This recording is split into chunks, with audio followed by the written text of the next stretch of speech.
Olá, aqui é Jaqueline Oliveira e nesse vídeo de hoje nós iremos prosseguir no nosso assunto de firmeza. Primeiramente, eu gostaria de pedir a compreensão de vocês, que eu estou passando por um leve desafio em minha vida. Há alguns dias eu tinha encontrado um cachorrinho abandonado na rua e na situação em que ele estava, ele não iria viver por muito tempo. Então eu fiquei tocada assim com aquela situação e peguei esse cachorrinho e comecei a cuidar dele. Só que desde domingo ele ficou muito doentinho e com isso tô tendo que me dedicar mais aos cuidados a ele, e com isso afetou até mesmo o fato de prosseguir aqui com toda a intensidade a responder o e-mail de vocês. Então eu peço um pouquinho de paciência, mas eu vou continuar respondendo um a um. Eu só tô dando um pouquinho de satisfação para vocês, para deixar aqui bem esclarecido que às vezes pode demorar um pouquinho para eu continuar respondendo, mas eu não deixarei de responder nenhum. E inclusive à noite, desde domingo, eu não tô nem mesmo dormindo direito, porque eu tenho que levantar várias vezes para dar os remedinhos na boquinha dele. Então, com isso, eu tô me dedicando mais nessa parte, assim, eu foquei para gravar o vídeo aqui para vocês, para não deixar de cumprir aqui esse compromisso que eu selei com vocês, e mesmo estou me dedicando muito à parte do projeto, às dúvidas que vocês estão tirando quanto a desenvolver no marketing digital. Mas eu não deixarei de responder cada um dos e-mails aqui nesse assunto de desenvolvimento pessoal. Então eu só peço um pouquinho da compreensão de vocês, que nesse momento estou um pouquinho com essa limitação, mesmo dormindo pouco à noite, mas eu estou me dedicando conforme o possível aqui para responder cada uma das perguntas de vocês. E outra coisa que eu quero combinar com vocês é que nesse vídeo de hoje eu vou ser um pouquinho mais breve, porque eu estou um pouquinho mesmo sentindo uma limitação física, porque eu estou dormindo pouco, assim, devido a estar cuidando desse cachorrinho. Então eu preciso me recompor um pouco mais, assim, eu preciso desse tempo. Então eu vou focar aqui hoje no assunto principal, que, conforme eu havia combinado com vocês, o relato da audiência. E se vocês desejarem que eu continue esse assunto de firmeza, eu peço que vocês me enviem um e-mail dando a ideia. Se vocês preferem que eu prossiga nesse assunto de firmeza, ou se eu já passe para o próximo assunto sobre os desafios em nossa vida. Então eu peço um pouquinho da compreensão de vocês, mas estamos firmes aqui. O importante é superarmos os desafios que surgem e prosseguirmos no nosso objetivo aqui do projeto. E o muito interessante que eu estou achando é o feedback de vocês. Eu estou muito feliz, já li vários e-mails de pessoas relatando que já começou a agir com firmeza, outras também dizendo que já começou a ver os resultados em suas vidas. Então isso me deixa muito feliz, saber que estou tendo a chance de alguma forma ajudar na vida de vocês. Então eu me coloco sempre à disposição. Podem continuar me enviando os e-mails, mesmo se demorar um pouquinho, mas eu não vou deixar de responder nenhum deles. E o bom em nossa vida é mesmo nos dedicarmos para fazer o bem. Por exemplo, esse cachorrinho que eu estou cuidando dele, cada vez que eu vou dar algum remedinho para ele, eu tô dando uns remedinhos caseiros mesmo, que eu não sei se vocês já tiveram a chance de levar um animalzinho no veterinário, mas o tratamento é caro. E principalmente no caso dele, que ele tá vomitando muito, então provavelmente teria que internar. E com isso eu não teria condições de pagar todo o tratamento. Então, nesse caso, o que mais vale é o amor e a dedicação. E é uma alegria perceber o progresso em cada momento. Por exemplo, mesmo eu estando tratando desse cachorrinho com os remedinhos caseiros, com um soro, eu tenho notado que pequenas melhoras.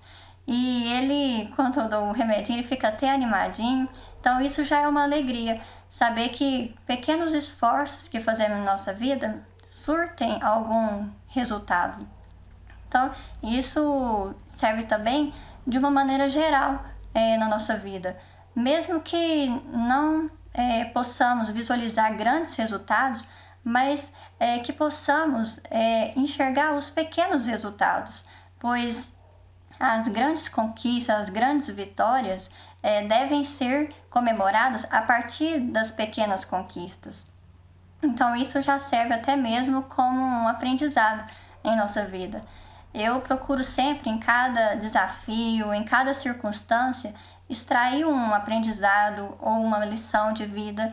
Então, eu desperto também em vocês para que em cada circunstância da vida de vocês, vocês também busquem tirar um aprendizado, uma lição de vida, pois dessa forma vocês estarão cada vez mais enxergando o lado bom de cada situação que surge na vida de vocês. Agora eu vou contar para vocês aquele fato da audiência em que eu havia mencionado no penúltimo vídeo. Nessa audiência estiveram presentes eu, a minha mãe e o meu irmão Felipe. Nós fomos chamados porque precisávamos prestar um depoimento importante. Então, nós fomos para essa audiência sem conhecer o juiz. Eu lembro-me que antes eu rezei pedindo a Deus discernimento e sabedoria para que Ele nos conduzisse nessa audiência, para que o que falássemos fosse conforme a sua vontade.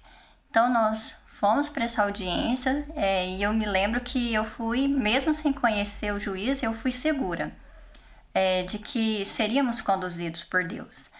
Então, ao chegar lá, nós nos deparamos com um juiz muito autoritário. E isso foi uma surpresa para nós, porque eu ainda não tinha me deparado antes com uma pessoa assim com tanto autoritarismo como eu presenciei naquele dia. Então, de início, a nossa conduta foi já de nos manter naquela firmeza. E queríamos focar no assunto que era o assunto da audiência, era o foco. Mas o juiz, devido ao autoritarismo dele, ele começou a querer falar do assunto de religião. E o que foi pior, ele estava tentando impor a religião dele sobre nós. Algo que nunca poderia ter acontecido. Afinal, cada pessoa é livre para seguir a sua crença. Então, quando ele começou nesse assunto de querer tocar nesse tema de religião, a minha mãe logo falou com ele que esse não era um assunto para ser tratado ali naquela audiência, que o assunto era outro, que nós deveríamos focar no assunto em que era realmente assim o foco daquela audiência. E no mesmo momento, com todo aquele autoritarismo, o juiz já bateu na mesa e gritou com a minha mãe, dizendo que nós iríamos tratar sim sobre esse assunto de religião ali. Foi então que, diante dessa situação, nós começamos a ter aquela atitude assim de firmeza mesmo diante dele, olhando nos olhos, e começamos um debate intenso sobre religião ali. Só para vocês terem uma ideia, o que era para durar nessa audiência no máximo 1 hora, a audiência, devido a esse debate intenso, durou 4 horas e meia seguida. Tamanho foi assim o debate. Mas os resultados foram bem satisfatórios e eu vou relatar aqui para vocês. Resumindo um pouquinho, um dos pontos em que o juiz resolveu mencionar foi aquela parábola lá da Bíblia do filho pródigo. eu pude perceber o quanto que várias ideias desse juiz sobre a Bíblia estavam distorcidas. Ele interpretava de uma maneira totalmente assim errônea, onde ele chegou a afirmar que Deus aceitou os erros do filho naquela parábola do filho pródigo. Foi então que a minha mãe e o meu irmão, eles começaram a debater o assunto com aquele juiz e mostrar que essa ideia dele não estava correta. Um dos pontos que a minha mãe mencionou é que o que fez aquele filho voltar para o seu pai foi o fato dele ter caído em si. Ele se arrependeu do que tinha feito, porque do contrário, ele teria permanecido naquela vida em que ele estava levando, naquela vida de erros. Então, foi somente quando ele caiu em si, se arrependeu, lembrou-se do seu pai, da casa, do todo o cuidado, todo o carinho que ele tinha na casa do seu pai, é que ele resolveu voltar. E nesse retorno, o pai o aguardava. Então, nessa espera do pai, quando ele avista o seu filho, ele vai ali de encontro e o acolhe novamente. Então, dessa forma, o meu irmão também começou a explicar sobre essa parábola para o juiz, dizendo que foi exatamente quando o filho caiu em si e nesse retorno de arrependimento é que ele pôde perceber o equívoco que ele tinha cometido ao pensar que viver longe do seu pai é que era felicidade. Então foi exatamente distante da casa do seu pai que ele pôde perceber o quanto que a vida longe ali da casa do seu pai era uma vida vazia, uma vida triste, uma vida sem sentido. E então foi dessa forma que, ao experimentar todo aquele vazio do mundo, da vida ali longe do seu pai, é que ele retornou. E nesse retorno, ele pôde experimentar novamente o amor do pai. Mas nisso o meu irmão frisou que o pai, primeiramente, o deixou livre. O pai não o obrigou a continuar ali na casa dele, de uma maneira assim forçada. Ele deixou que o filho tomasse a decisão.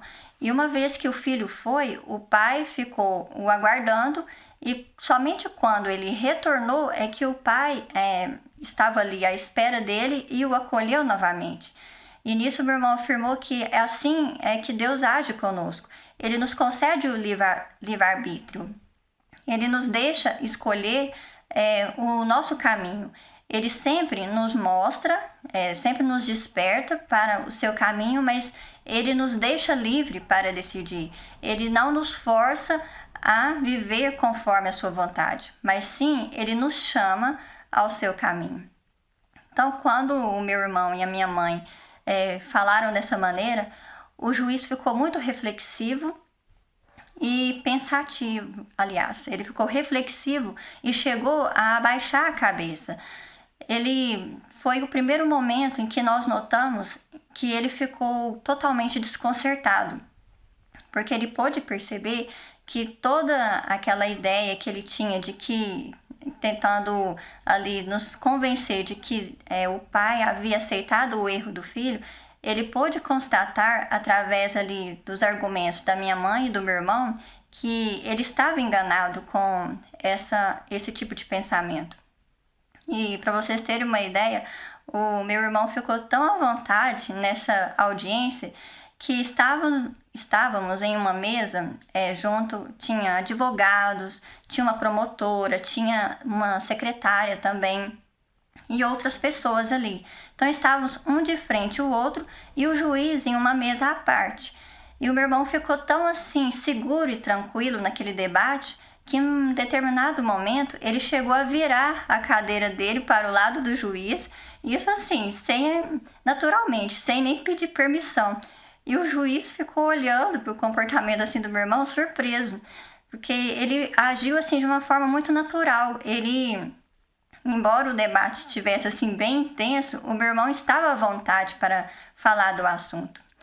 Então, assim prosseguiu a audiência, aquele juiz fazendo de tudo para impor a religião dele sobre nós, querendo que nós fôssemos para a igreja dele, e nós ali firmes, debatendo e defendendo a nossa religião. Uma coisa que é importante também mencionar é que esse juiz tentou falar sobre essa palavra, parábola do filho pródigo, dizendo que o pai havia aceitado os erros do filho porque ele sempre teve uma visão de que nesse mundo Deus aceita que vivamos da maneira em que queremos, façamos todas as coisas erradas possíveis e que mesmo assim Deus aceita tudo. Então foi por isso que ele tentou vir com essa parábola do filho pródigo, tentando nos convencer de que nós poderíamos levar uma vida nesse mundo, uma vida assim, desregrada, sem limites. Então foi dessa forma que nós começamos a mostrar para aquele juiz que ele estava enganado nesse pensamento e que nós tínhamos uma convicção e valores de vida em que nós vivíamos. E dessa forma foi que começou, aquele juiz começou a refletir. Tiveram outros momentos que esse juiz gritou devido àquela atitude autoritária, e nisso eu fui percebendo cada vez mais o medo daquele juiz. Como eu já aprofundei um pouco sobre o comportamento humano, uma pessoa autoritária é uma pessoa que é muito insegura e que tem medo. Por isso que ela age daquela forma, tentando impor as suas ideias, e amedrontar.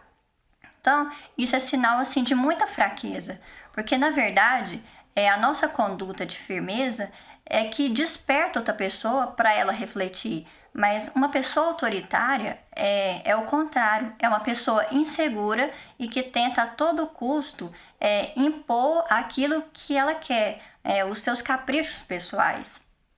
E outra coisa que nós fomos percebendo no decorrer da audiência é que a secretária que estava presente, ela começou conforme nós íamos falando ali, debatendo com aquele juiz, ela começou a olhar para nós, sorridente, e quando deixávamos o juiz sem palavras e desconcertado, ela virava para ele sorridente também.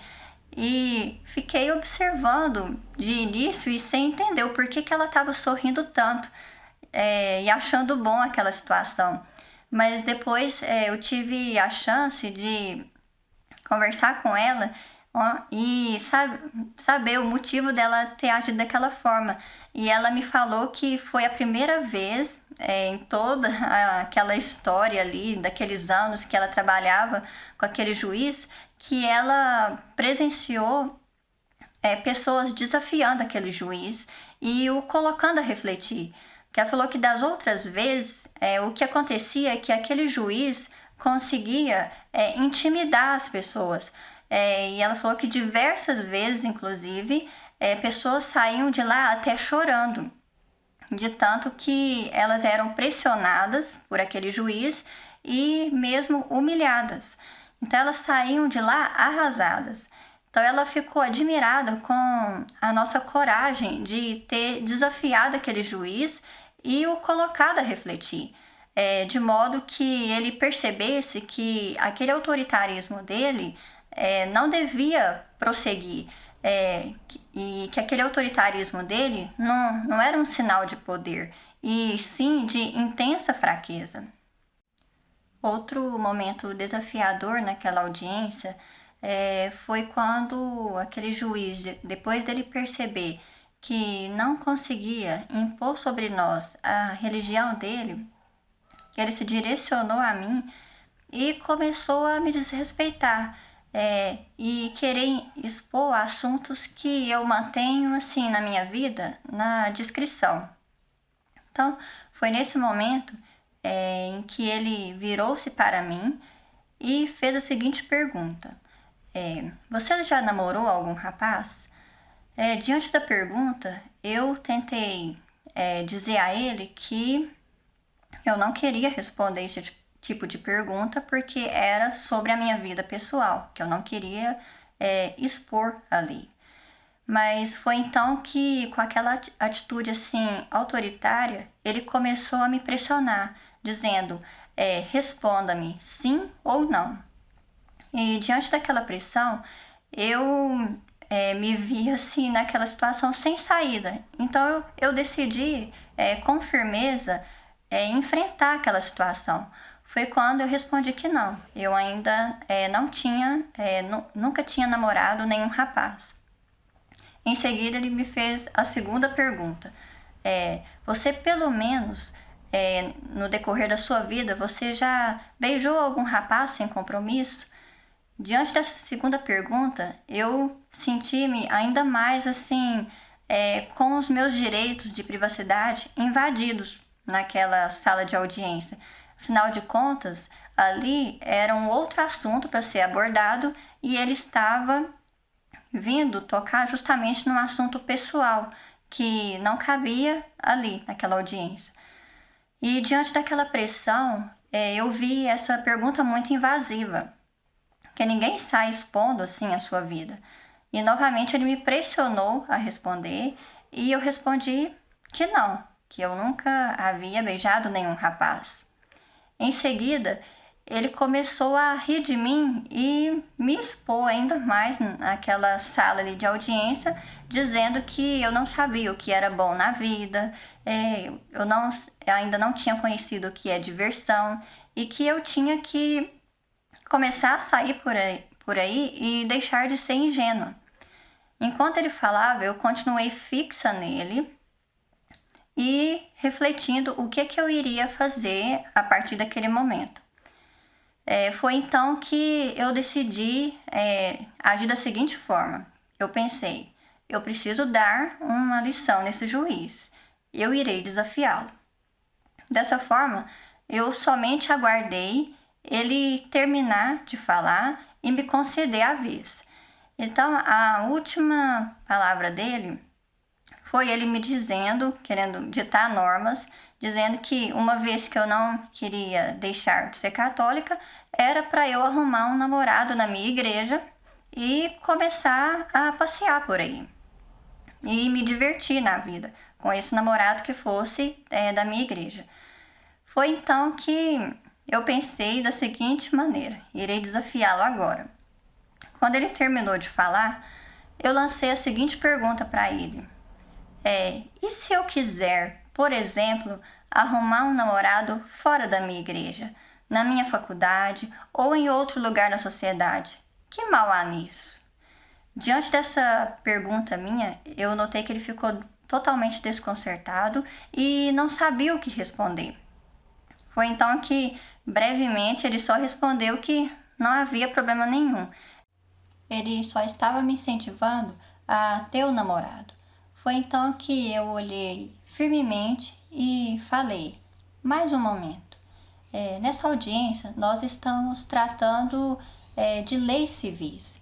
Então, eu quero que o senhor me mostre qual a lei civil que me obriga a viver como estás me falando e a arrumar um namorado. Foi então que eu notei que aquele juiz, diante desse desafio que eu lancei a ele ficou totalmente desconcertado e não sabia nem o que responder. E tanto é que ele só conseguiu responder brevemente que não há nenhuma lei civil que me obriga a ter um namorado. Ele só estava me dando uma ideia. Foi então que eu prossegui dizendo a ele: pois então, eu quero lhe dizer que eu fiz uma escolha em minha vida e eu tenho convicção disso. Para arrumar um namorado, nada pode ser assim forçado como o Senhor está tentando me impor. Se eu quisesse realmente arrumar um namorado, teria que ser algo livre, algo assim, uma escolha natural, que ocorresse no cotidiano de minha vida e não uma coisa forçada. Eu tenho que arrumar um namorado. Mas eu vou mais além. Eu fiz uma escolha de vida. eu me consagrei a Deus e eu sou convicta disso. E não há nada nesse mundo que me fará mudar de ideia. E mais, eu também tenho, além de ter essa convicção, eu ainda estou resguardada pela lei civil. E a mesma lei civil em que estou abaixo, o Senhor, como juiz, também está. Diante dessa indagação, dessa resposta que eu lancei a ele, desse desafio que eu coloquei ali diante dele, reinou um silêncio naquela audiência, naquela sala. Foi então que aquele juiz abaixou a cabeça e ficou muito pensativo. E depois disso, ele nem conseguiu falar nenhuma palavra mais a respeito. Foi então, e enquanto isso, eu continuava olhando para ele firmemente. Foi então que, depois de alguns segundos, ele olhou no relógio e a única saída que ele teve foi dizer: vamos encerrar? Já debatemos o bastante e por hoje já chega, não é mesmo? Diante disso, nós concordamos e ele só prosseguiu falando as palavras finais para encerrar aquela audiência e prosseguiu mesmo para o encerramento. Mas algo ainda mais surpreendente aconteceu. Pela primeira vez, segundo o que eu escutei dos funcionários, ele teve uma atitude diferente conosco. Logo que ele encerrou, aquele juiz que estava com todo aquele autoritarismo, tentando impor ideias erradas sobre a nossa vida, ele se direcionou a cada um de nós, a minha mãe, ao meu irmão e a mim, pegou em nossa mão e pediu perdão. Pediu perdão por aquilo que ele tinha dito naquela audiência. E diante disso, a minha mãe, por educação, quis dizer a ele que também nos desculpasse por alguma coisa, às vezes que tivesse acontecido ali. E quando a minha mãe começou a falar com ele sobre essas desculpas quanto a nós, o juiz já barrou de imediato e falou: não, vocês não têm que se desculpar de nada, sou eu que tenho que pedir perdão. Peço perdão a vocês pela minha conduta aqui nessa audiência e pela maneira em que tratei vocês. Diante disso, nós ficamos surpresos com aquela atitude dele e, ao mesmo tempo, ficamos felizes de ver que tivemos a chance de despertar nele a consciência de que aquela conduta dele não estava errada. Não, aquela conduta dele, na verdade, estava errada. Então, diante disso, ele nos pediu perdão, pegou em nossa mão e encerrou aquela audiência naquela tranquilidade. E depois daquela audiência, conversando com alguns funcionários que vieram até nós, eles disseram que estavam surpresos, que aquele juiz nunca tinha agido daquela forma. E depois disso, um ano depois, tivemos que retornar para uma nova audiência e, para a nossa surpresa, aquele juiz já estava muito mudado. Ele estava com aquele jeito simples, humilde, já não estava mais com aquela arrogância, aquele autoritarismo. Ele estava uma pessoa mais ouvinte, estava disposta mesmo a ajudar outras pessoas. E isso foi uma alegria para nós, saber que através daquela audiência, um ano antes, nós tivemos a chance de despertar aquele juiz. E através disso, não somente ele mudou, mas também outras pessoas foram beneficiadas com isso. Porque conforme os funcionários haviam nos relatado, ele costumava maltratar as pessoas e ter aquela atitude autoritária de impor aquilo que ele queria conforme os caprichos dele e não conforme a reta consciência, a moral. Então, foi uma mudança, uma transformação que aconteceu. Então, isso foi uma alegria, saber que aquele juiz aceitou ser despertado na consciência dele e transformou a sua vida. Então, esse foi o relato que eu havia combinado com vocês hoje e eu espero que isso sirva como uma inspiração na vida de vocês, para que vocês tenham essa convicção de agir com firmeza nas diversas situações que surgem na vida de vocês. Como vocês puderam notar, foi um bem que beneficiou não somente aquele juiz, mas também outras pessoas. Então, quando vocês forem agir com firmeza, pensem nisso. Reflitam sobre a possibilidade de beneficiar não somente aquela pessoa que você está despertando, mas, além disso, beneficiar outras pessoas que irão entrar em contato com essa pessoa posteriormente. Então, esse foi o vídeo de hoje. Eu espero que vocês tenham gostado e eu vou estar aguardando o feedback de vocês para saber se vocês ainda querem que eu prossiga mais um pouquinho nesse assunto de firmeza, ou se vocês já querem que eu passe para o próximo assunto, que vai ser sobre como lidar com os desafios que surgem em nossa vida. Então, eu estou aberta à sugestão de vocês, estarei aguardando a ideia de vocês quanto ao próximo vídeo. E eu peço que vocês já vão me enviando os e-mails, porque até quinta ou sexta-feira eu já estarei gravando o vídeo da semana que vem, porque eu sempre gosto de gravar com antecedência. Então eu peço que vocês me enviem o mais rápido possível. Então esse foi o vídeo de hoje e nos vemos no próximo vídeo da próxima semana. Até mais!